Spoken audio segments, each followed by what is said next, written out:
예, 하나님의 말씀 여호수아서 22장 15절부터 20절까지의 말씀입니다.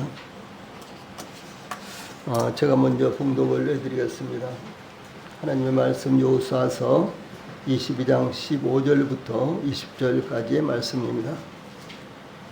그들이 길앗 땅에 이르러 루벤 자손과 갓 자손과 므낫세 반 지파에게 나아가서 그들에게 말하여 이르되 여호와의 온 회중이 말하기를 너희가 어찌하여 이스라엘 하나님께 범죄하여 오늘 여호와를 따르는 데서 돌아서서 너희를 위하여 제단을 쌓아 너희가 오늘 여호와께 거역하고자 하느냐.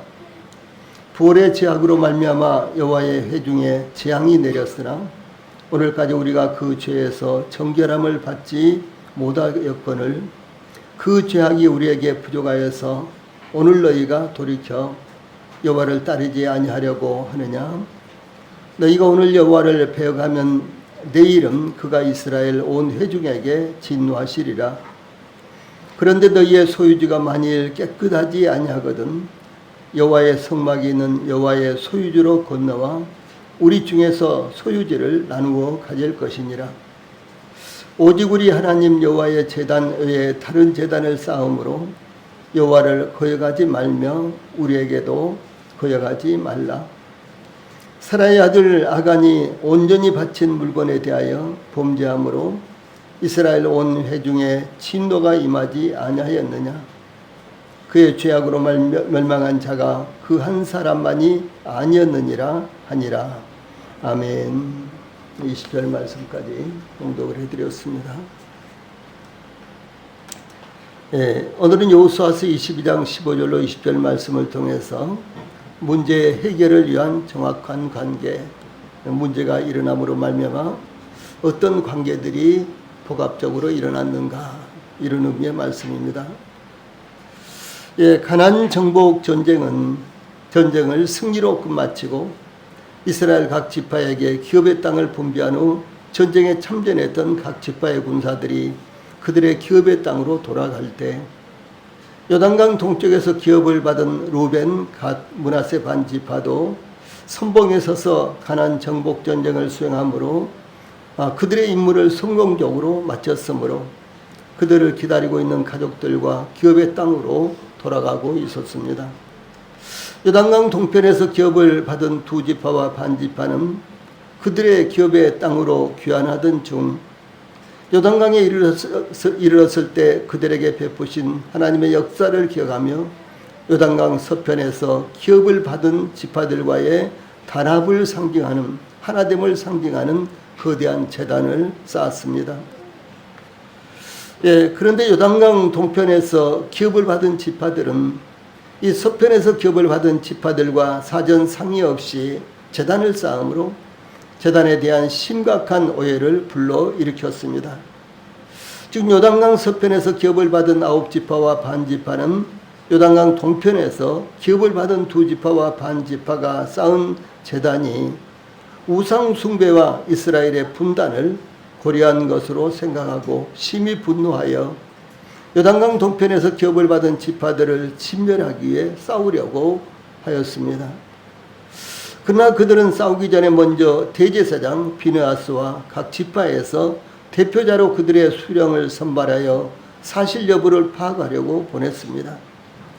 이와 같이 가나안 정복 전쟁이 끝나고 기업을 분배받자마자 심각한 상황이 일어났던 것입니다. 요단강 동편에서 기업을 받은 지파들은 이스라엘의 결속을 위해 선한 일을 실행하였지만 오해를 받아 요단강을 사이에 두고 민족 분규가 발생할 위기를 맞았던 것입니다. 예, 본문은 이러한 위기를 어떻게 해결해 나가는지 증거하고 있습니다. 예, 본문을 통해서 제일 먼저 15절로 16절에서는 야기되는 문제와의 관계가 어떤 것인가, 이제 이런 내용을 나타내고 있습니다. 요단강 서편에서 기업을 받은 지파들의 협상 대표자 혹은 조사단으로 선발된 대제사장 비느하스와 각 지파의 수령들은 그들이 길앗 땅에 이르되 루벤 자손과 갓 자손과 므낫세 반 지파에게 나아가서 그들에게 말하여 이르되 라는 말씀은 요단강 동편에서 기업을 받은 지파들이 요단강 언덕에 제단을 쌓은 이유와 목적에 대해 물어보고 조사하기 위해서 나아갔다는 것입니다.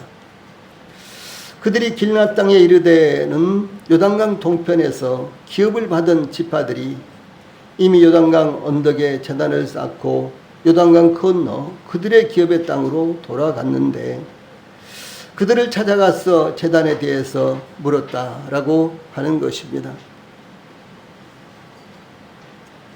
요단강 서편에서 기업을 받은 지파들은 요단강 동편에서 기업을 받은 지파들이 쌓은 제단으로 인해 분개하였지만 대제사장 비느하스와 각 지파의 수령들 한 사람씩을 선발해서 보낸 것은 문제 해결을 위해서 참으로 지혜로운 방법이었습니다.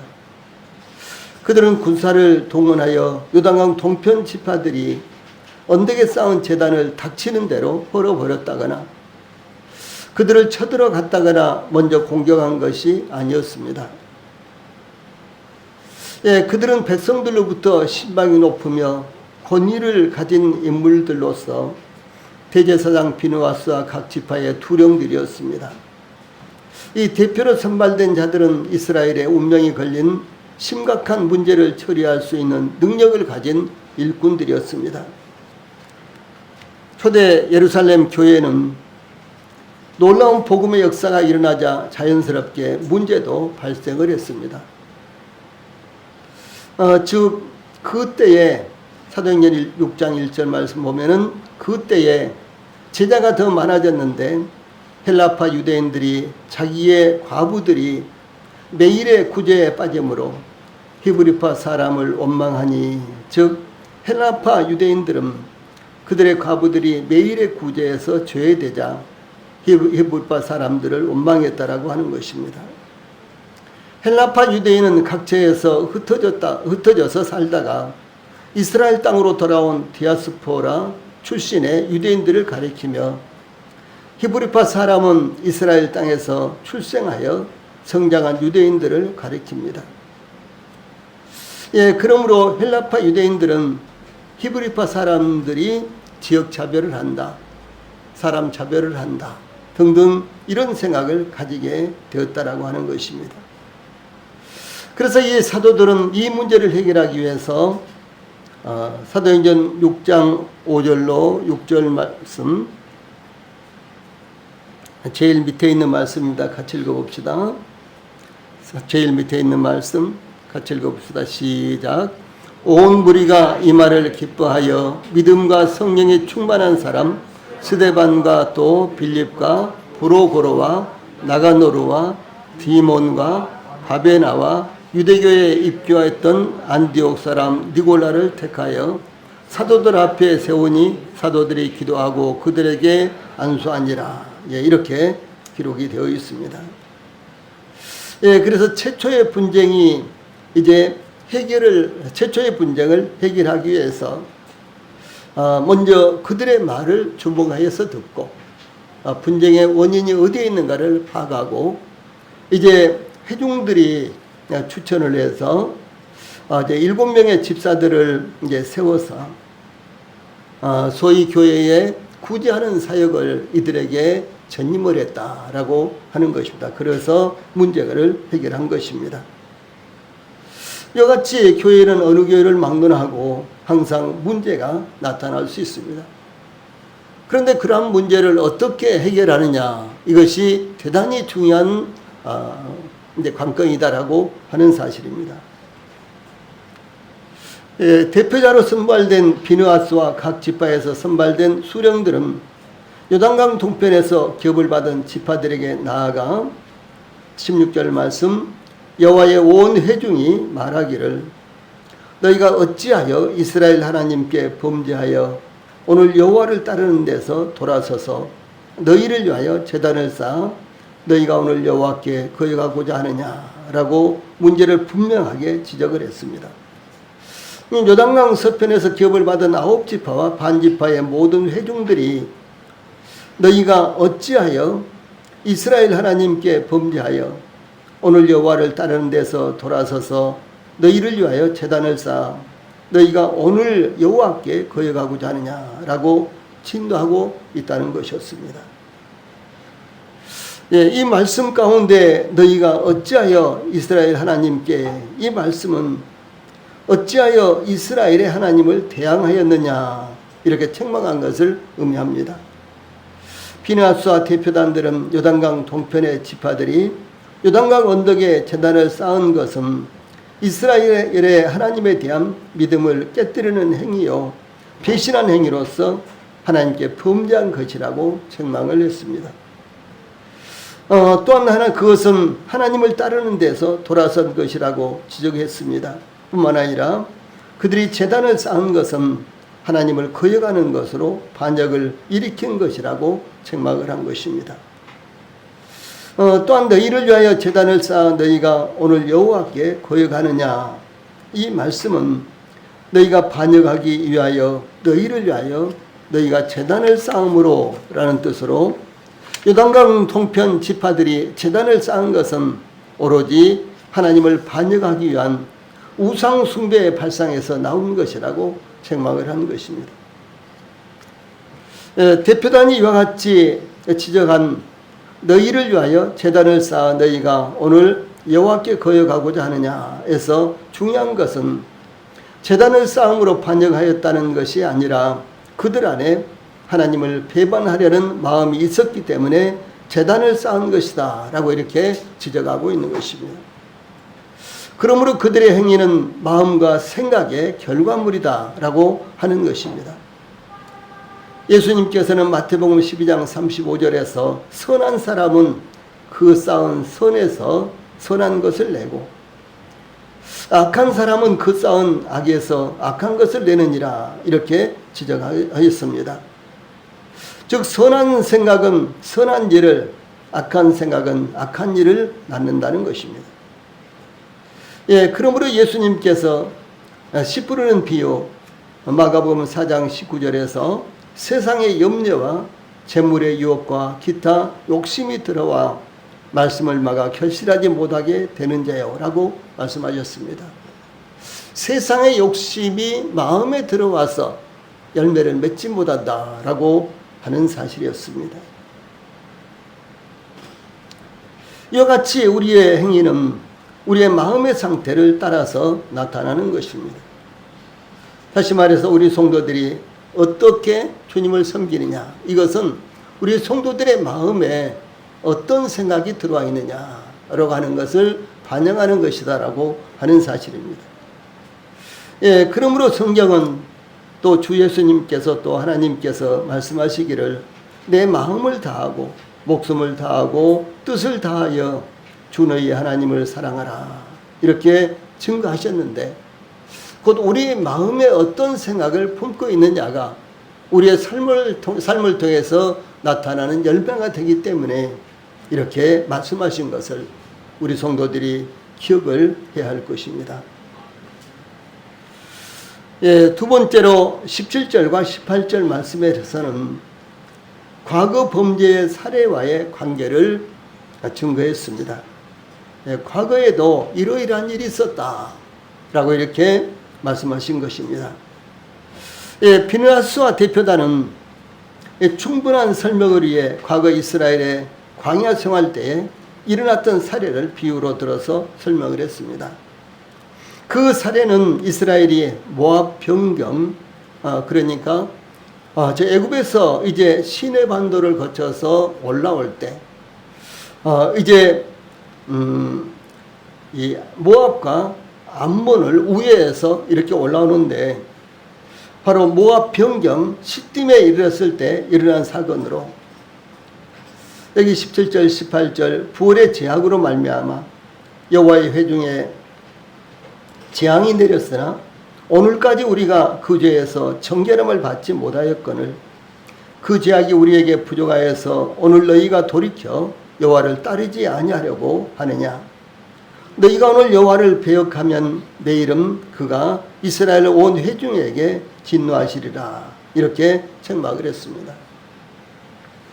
여기서 부올이라고 이렇게 말씀이 나오는데 이것은 바알부올의 단축형으로서 모압의 우상인 바알을 숭배하던 지역의 이름입니다. 그래서 이 지역의 우상 숭배가, 바알 숭배가 대단했기 때문에 아예 그 지역을 바알 부올 혹은 부올 이렇게 불렀다는 것입니다. 그러므로 부올의 죄악은 바알 부올의 사건에서 이스라엘 백성들이 범했던 우상 숭배의 죄악을 가리키며 더 나아가 그 죄로 인한 형벌로서의 이제 하나님께서 연병을 내리셨는데, 부올의 죄악은 이스라엘이 모압 병경 시딤에 머물 때 모압과 미디안 여인들의 유혹을 받아서 모압의 신 바알을 숭배하게 된 사건을 의미하는 것입니다. 이 사건에 대해서 성경은, 자, 위에 있는 말씀 같이 읽어봅시다. 시작. 이스라엘이 시딤에 머물러 있더니 그 백성이 모압 여자들과 음행하기를 시작하니라. 그 여자들이 자기 신들에게 제사할 때에 이스라엘 백성을 청하며 백성이 먹고 그들의 신들에게 절함으로 이스라엘이 바알부올에게 가담한지라. 여호와께서 이스라엘에게 진노하시니라. 여호와께서 모세에게 이르시되 백성의 수령들을 잡아 태양을 향하여 여호와 앞에 목매어 달라. 그리하면 여호와의 진노가 이스라엘에게서도 떠나리라. 민수기 25장 1절로 4절 말씀 이렇게 증가하고 있습니다. 이스라엘 백성 남자들은 모압 사람들이 우상 숭배를, 이 바알 숭배를 하는 이와 같은 소위 기념식을 하고 있는데, 혹은 또 축제를 하고 있는데 거기에 초청을 받았습니다. 그런데 이스라엘 남자들은 그것이 무엇을 의미하는지, 또 그것에 참석을 하면은 어떤 결과를 낳게 되는지를 전혀 생각지 않고 그게 참석했다가 미디안 여인들과 모압 여인들이 이제 거기에 제사장으로 있는 이와 같은, 혹은 또 이 제사를 지내고 있는 이 바알 숭배의 그 제단 앞에서 이제 이스라엘 백성들을 미혹하자 바알을 숭배하던 그 음식을, 제사 음식을 그들이 먹고 그 다음에는 그 여인들과 이제 관계를 가졌습니다. 이것을 의미하는 것입니다. 그런데 중요한 것은 이 사건으로 인해서 하나님께서 그들에게 진노로 연병을 내렸는데, 민수기 25장 9절에 보면 그 연병으로 죽은 자가 24,000명이었더라 라고 엄청난 재앙이 쏟아졌던 것을 의미합니다. 24,000명의 이와 같은 이제 군인들이라고 한다면 그것은 한 지파의 2분의 1 정도, 그러니까 반 지파가 멸망을 한 것을 의미하는 것입니다. 요단강 서편에서 기업을 받은 지파들이 보낸 비느하스와 대표단은 오늘까지 우리가 그 죄에서 정결함을 받지 못하였거든, 이렇게 바알부올의 죄악으로 인해서 오늘까지도 그 죄에서 정결함을 받지 못했다고 증거하고 있습니다. 이건 무엇은 의미일까요? 그 충격이 너무너무 컸기 때문에 그런 말입니다. 그래서 바알부올의 사건으로 인한 하나님의 징계가 대단히 컸기 때문에, 그리고 그 하나님의 징계의 충격이 이스라엘에게 너무너무 컸기 때문에 그 사건이 일어난 지 오래되었지만 아직도 이스라엘 백성들의 마음에서 그 충격이 떠나지 않고 그 후유증이 마음 가운데 있다. 그리고 백성들에게 남아있다라고 하는 것을 의미하는 것입니다. 아마도 우리 성도들도 어떤 큰 사건을 겪었다면 그 사건이 아주 오래도록 그 마음에 충격으로 남아있지 않습니까? 혹은 또 저와 우리들과는 아무런 관계도 없는 일이지만, 그러나 그 사건으로 인한 충격이 여전히 저희들의 마음과 저희들의 마음에 남아있는 것입니다. 그래서 그 사건으로 인해서 특별히 하나님의 징계를 받은 지파나 가족들은 더더구나 그 충격이 계속되고 있었다라고 하는 사실을 말하는 것입니다. 또 다음에 이어지는 말씀은 그 죄악이 우리에게 부족하여서 17절 후반절에 이제 이런 말씀이 나오는데, 그 죄악이 결코 작지 않았다는 의미로 이렇게 큰 하나님의 징계를 받고서도 그 징계가 적었던 것처럼 또다시 하나님의 징계를 받고자 자초하는가라는 이와 같은 물음입니다. 즉 부활의 죄악으로 인해서 엄청난 징계를 받았음에도 불구하고 또다시 그런 징계를 받고자 하느냐는 의미입니다. 즉 그렇게 큰 피해를 보고서도 또 그런 짓을 반복하느냐, 그렇게 고생하면서 피해를 받으면서 징계를 받고서도 또다시 그런 일을 반복하느냐. 그래서 이제 하나님께서 선지자 이사야를 통해서 이사야서 1장 5절에 너희가 어찌하여 매를 더 맞으려고 폐역을 거듭하느냐 라고 이렇게 경고하시는 것과 같은 맥락이 되는 것입니다. 이 대표다른 요단강 동편에서 기업을 받은 지파들을 향하여 오늘 너희가 돌이켜 여호와를 따르지 아니하려고 하느냐, 너희가 오늘 여호와를 배역하면 내일은 그가 이스라엘 온 회중에게 진노하시리라, 이렇게 경고를 했습니다. 오늘 너희가 돌이켜 여호와를 따르지 아니하려고 하느냐, 이 말씀은 하나님을 섬기는 데서 돌아서서 하나님의 뜻을 순종하지 아니하려고 하느냐, 이렇게 책망한 것을 의미합니다. 그러므로 18절 후반절 말씀, 너희가 오늘 여호와를 배역하면 내일은 그가 이스라엘 온 회중에게 진노하시리라, 이렇게 경고하고 있는 것을 볼 수가 있습니다. 그래서 요단강 동편 지파들이 범죄했지만 그러나 하나님은 온 이스라엘에 대해서 징계할 것이다 라고 이렇게 증거한 것입니다. 특별히 이 본문에는 오늘이라는 낱말이 16절에서 오늘 여호와를 따르는 데서 돌아서서, 그리고 또 오늘 여호와께 거역하고자 하느냐, 이렇게 두 번이나 연속적으로 사용되고 있고, 또 17절에서는 오늘까지, 또 18절에서는 오늘, 내일, 이렇게 오늘, 내일은 이렇게 반복해서 사용되고 있습니다. 이와 같이 오늘이라는 말이 반복해서 사용되고, 또한 내일은 그가 이스라엘 온 회중에게 진노하시라 라고 말씀하신 것은 하나님의 진노가 지체 없이 즉각적으로 나타날 것을 증거하고 있는 것입니다. 또 뿐만 아니라 오늘 내일이라는 말은 하나님의 진노가 틀림없이 나타날 것을 의미하는 말씀입니다. 우리는 불순종하는 성도들이나 세상을 보면서 마치 하나님께서 예면하고 계신 것처럼 혹은 눈을 감고 계신 것처럼 착각할 수도 있습니다. 그러나 하나님의 거룩하신 성품은 죄악 가운데 있는 세상이나 성도나 결코 용납할 수 없이 사는 것을 우리 성도들이 기억해야 할 것입니다. 세 번째로 19절로 20절에서는 공동체에 대한 책임과의 관계, 그래서 두 지파 반이 범죄할 때 그것이 공동체, 이스라엘 전체 공동체와 어떤 관련이 있는가, 이와 같은 부분에 대해서 증거하고 있습니다. 예를 들어서 우리 성도들의 가족이 4명이든지 5명이든지 그 중에서 한 가족이 어려움이 있다면 혹은 문제를 일으켰다면 그것은 그 가족에게만 해당되는 것이 아니라, 그 사람에게만 해당되는 것이 아니라 그것이 그 온 가족에게 큰 영향을 미치게 된다는 것입니다. 바로 이와 같은 부분에 대해서 요단 이제 동편에 있는 두 지파 반의 범죄가 이제 요단강 서편에 있는 9지파 반 모두에서 12지파에게 어떤 영향이 미칠 것인가 라고 하는 말씀입니다. 피느하스와 대표단은 요단강 동편에서 기업을 받은 지파들의 죄를 책망할 뿐만 아니라 그들의 죄로부터 돌이킬 수 있는 방안을 제시를 했습니다. 여기 19절, 그런데 너희의 소유지가 만일 깨끗하지 아니하거든 여호와의 성막이 있는 여호와의 소유지로 건너와 우리 중에서 소유지를 나누어 가질 것이니라. 오직 우리 하나님 여호와의 제단 외에 다른 제단을 쌓음으로 여호와를 거역하지 말며 우리에게도 거역하지 말라. 이렇게 이제 책망을 했습니다.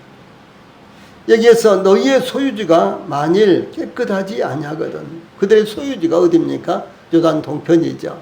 그런데 그들의 소유지가 만일 깨끗하지 아니하거든, 이 말씀은 요단강 동편에서 기업을 받은 지파들의 기업의 땅이 만일 깨끗하지 않다는 것은 성막이 요단강 서편 서편의 실로에 있으며 요단강 동편에는 없다는 것을 의미하는 표현입니다. 그러므로 이 대표단들은 19절에서 여호와의 성막이 있는 여호와의 소유지로 건너와 우리 중에서 소유지를 나누어 가질 것이니라 이렇게 제시한 것입니다.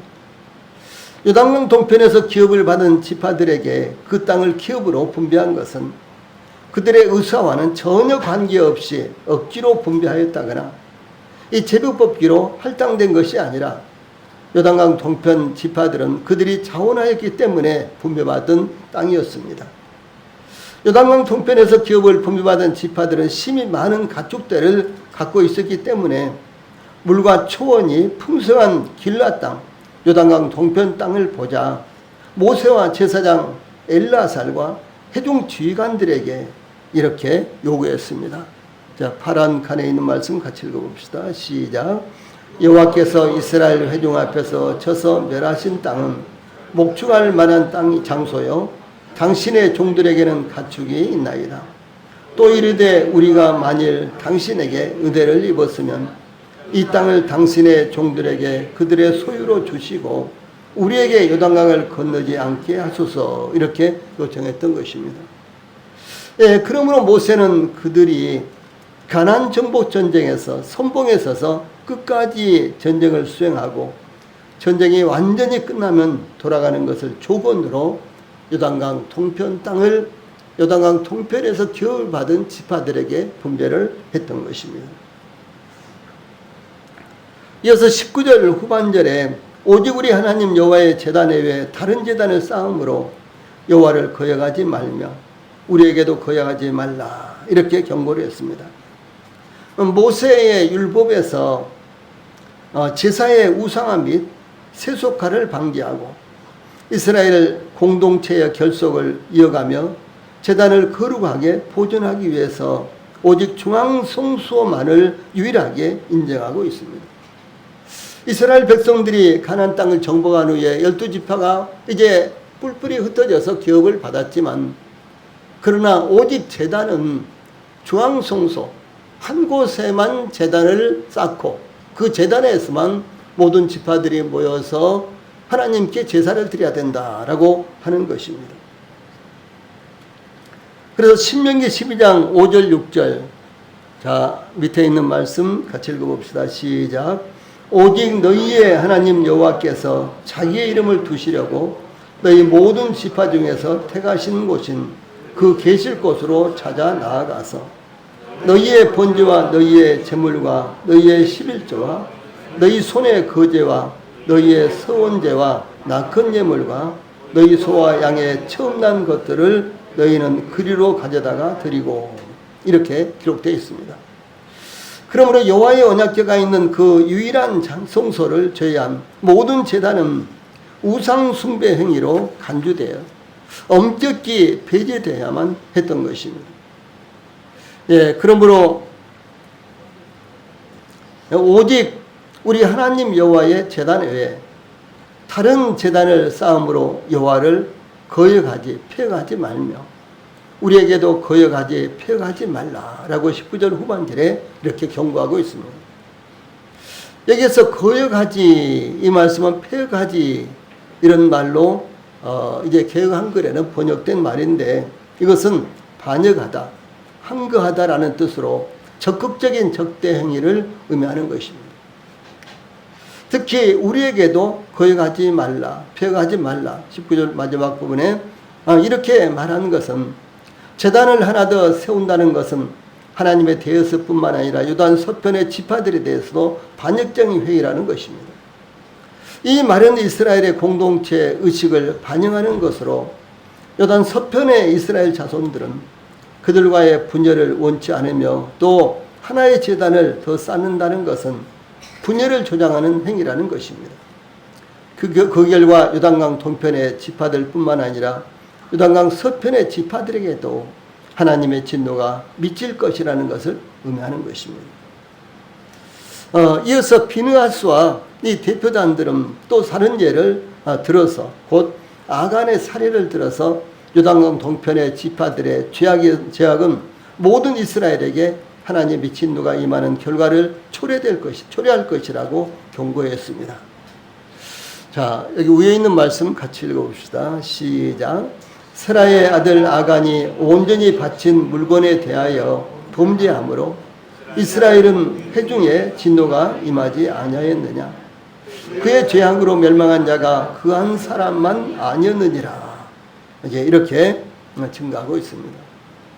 이 사건은 이스라엘이 여리고성을 공격하여 함락시켰지만 세라의 아들 아간의 범죄로 인해서 다음 상대인 아이성 공격에 실패하여 무려 36명의 군사들의 목숨을 잃는 이와 같은 사건을 증가하는 것입니다. 이스라엘 백성들이 요단강을 건너 가나안 정복을 7년 동안 가나안 정복 전쟁을 치렀습니다. 그런데 이 36명의 군사들이 목숨을 잃은 것은 이렇게 딱 한 번 있었습니다. 예. 근데 그 사건이 바로 여기 증가한 대로요, 세라의 아들 아간의 범죄, 그 한 사람의 범죄로 말미암아 이렇게 이스라엘은 엄청난 이제 진노를 받았습니다. 그것이 이스라엘에게는 대단히 문제가 되고 대단히 중요한 사건이 되었다라고 하는 것입니다. 즉 범죄한 사람은 아간 한 사람이었는데 하나님의 진노가 이스라엘 백성 전체에게 무섭게 임한 것 같이 요단 동편의 두 지파와 반 지파라는 다수가 범죄할 때, 한 사람이 범죄했을 때도 이런 재앙이 임했는데 두 지파와 반 지파만 얼마나 많겠습니까? 아마 어림잡아도 한 15만 정도 되지 않았을까 이렇게 생각합니다. 그래서 이 두 지파와 반 지파 이렇게 이들이 범죄했을 때요, 요단강 동편에 이와 같은 지파들이 범죄했을 때 이 하나님의 진노가 얼마나 더 크게 온 이스라엘에게 임하게 되겠느냐라고 하는 것이었습니다.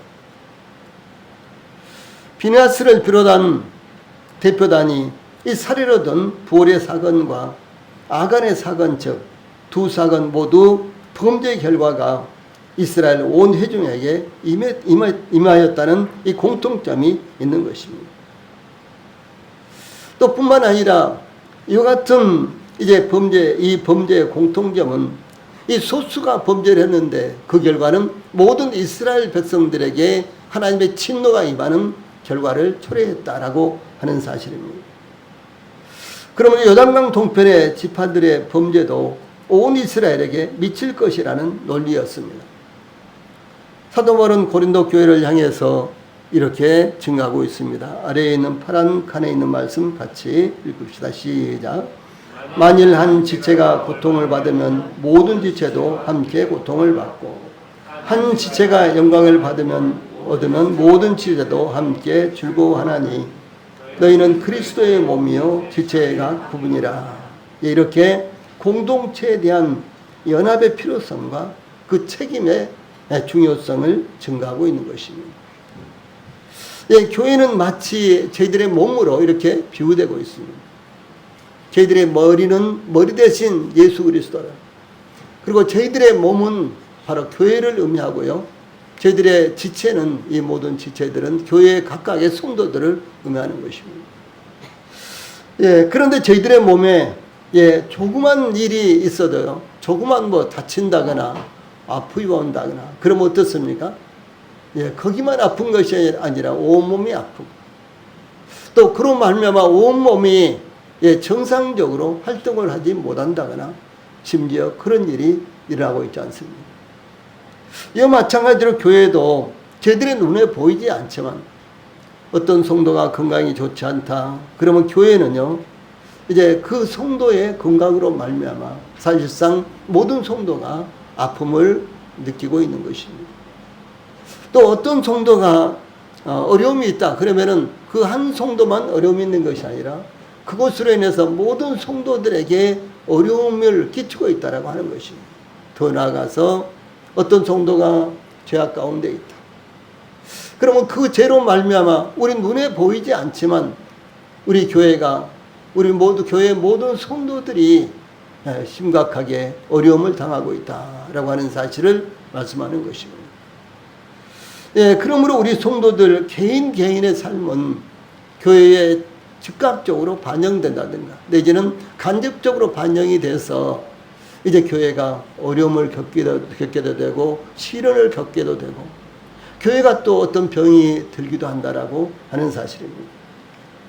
그러므로 우리 모든 성도들이 개인의 삶을, 개인의 신앙을 대단히 주의를 해서 나의 행동이, 나의 생각이 교회에 어떤 영향을 끼칠 것인가, 이것을 신중하게 생각을 해야 되는 것입니다. 만약 죄가 있다면 즉시 죄를 발견한 후에 하나님 앞에 회개하고 버리십시오. 그러면 하나님께서 용서해 주실 것입니다. 그러나 그것을 이제 마음 가운데 계속해서 두고 있다면 그것은 교회에 큰 병을 가져올 수도 있다라고 하는 사실을 말씀하는 것입니다. 그래서 우리 성도들은 주님 안에서 한 몸을 이루고 있는 것입니다. 그러므로 나 한 사람이 아니라 공동체에 대한 연합과 책임의 의무를 다해야 된다라고 하는 사실을 오늘 말씀은 우리들에게 교훈하고 있습니다. 그러므로 우리 모든 성도들이 이 말씀을 마음 깊이 받아들여서 항상 나 개인의 생각과 행동은 바로 교회에 큰 영향을 미칠 수도 있다라는 사실을 항상 기억을 하시기를 바랍니다. 예, 찬송 부르시겠습니다.